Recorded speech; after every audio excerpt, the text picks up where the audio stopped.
with the former Prime Minister of Israel, Ehud Barak. Here's a photo where he's actually seen outside of Jeffrey Epstein's apartment in Manhattan. Also, oddly enough, released in the new files was this photo here. I know, kind of uncomfortable to look at, of former Prime Minister of Israel Ehud Barak in Jeffrey Epstein's bathroom, holding a glass of wine right there with his bare foot on the toilet. Pretty gross to look at. So what's going on is while Ehud Barak was Prime Minister of Israel, the new emails that came out show that Jeffrey Epstein was actually helping and advising Ehud Barak on how Israel could overthrow Bashar al-Assad, the leader of Syria at the time, out of power. And not only was he advising Israel on how to overthrow Assad from power, he also sent the former Prime Minister of Israel, Ehud Barak, full-on speeches that the Prime Minister could use and give publicly. And all of this is in email, and I'll go ahead and show you one of the emails now. He wrote him full-length emails of exactly what to say, and exactly what to say down to a T. So here's one of them. Of course, it's very small for you guys to read, so I'm just going to go ahead and read it for you guys. This was written back in 2014, and it was from Jeffrey Epstein to Ehud Barak, and it says, beginning edits. So literally the full speech, and this is regarding Syria and the overthrow of Syria. So this is how closely linked Jeffrey Epstein was with Israeli officials. Beginning edits. David Ben-Gurion was asked why, after 2,000 years, in contrast to the many great leaders in the past, was uniquely able to reestablish the state of Israel. Ben-Gurion responded that he thought it must have been true that in the ancient times, people have been born with a sixth sense. And it goes on, and it's saying some pretty words and whatnot, a super long email. During the last 3 years, we have been living through a geopolitical earthquake. This was back in 2014. The world order, which existed since the demise of the Ottoman Empire, is collapsing. The Arab Spring appears to have turned into an Islamist winter. Borders are erased. Old tribal and sectarian disputes have awakened. In perfect storms like fashion. Israel now finds itself surrounded by clashes of civilization. In addition to the Islam confrontation between fanatic terror and Moderna, Sunni and Shias, the legacy threatens Iran, Assad in Syria, Hezbollah, Lebanon, Hamas in Gaza, and are still active and worrying. We have to be alert and ready to respond strongly to any threat for our security.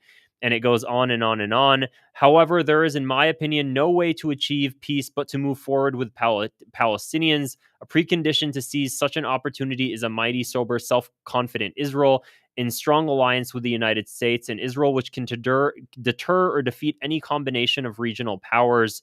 And it goes on and talks about the unique relationship we have developed with the United States over the last 45 years. Based on common values, mutual respect, and shared interests is a cornerstone, yada, yada, BS. Interesting how it said 45 years, even though Israel was, founded a lot longer than 45 years ago. So I wonder why they didn't include the prior presidents. But there we go. And here's another email that was sent from Jeffrey Epstein to Ehud Barak. Let me zoom out clearly so you guys can see it. Here's another one, Jeffrey Epstein states, I would use the opportunity to compare it with Iran regarding Ehud Barak's speech that he should give. The solutions become more complex with time, not less. I think many people would like your views on Egypt, Syria, Russia's role, etc. I think you might point out the gassing of women and children is an expression from the 20th century. Women are no longer equivalent to children, civilians versus combatants only. After listening to President of the United States speech, you're probably right. And it goes on. And he talks about when an op-ed will be accepted by any major paper. This was back in 2013. So what we're seeing here is Jeffrey Epstein, outside of the United States president's actions, is consulting foreign officials of Israel on what to do and how to frame things for the benefit not of the United States of America, even though Jeffrey Epstein was an American citizen, apparently, supposedly, of course, not in heart, but for a foreign country. And so much so that it seems like, based on these sort of interactions, that regardless of whatever America's first policy would look like, whatever would come in American interests, Jeffrey Epstein was willing to work with the prime minister of a foreign country to advance their interests. So the association between Jeffrey Epstein and the Israeli Mossad and Jeffrey Epstein as an intelligence asset is pretty evident at this point. Of course, mainstream media doesn't want to touch on that, but the rest of us know very damn well what's going on behind the scenes. Of course, Jeffrey Epstein's partner, girlfriend, partner in crime, what have you, Ghislaine Maxwell, her father, Robert Maxwell, was an Israeli spy. Jeffrey Epstein, who was bankrolled by the founder of Victoria's Secret and Bath and Body Works owner and whatnot, Leslie Wexner. Leslie Wexner was bankrolled by him. Leslie Wexner co-founded the Mega Group, which was this group he co-founded of Jewish-only businessmen back in 1991, and it included only billionaires, and they very quickly focused on U.S. policy towards Israel and started working with Israeli intelligence. And Jeffrey Epstein's backer, founded this group, and Jeffrey Epstein was intimately linked with everybody within this group. So while all of this was going on, I already showed you the first image from these scenes is Jeffrey Epstein, Ehud Barak outside Jeffrey Epstein's apartment.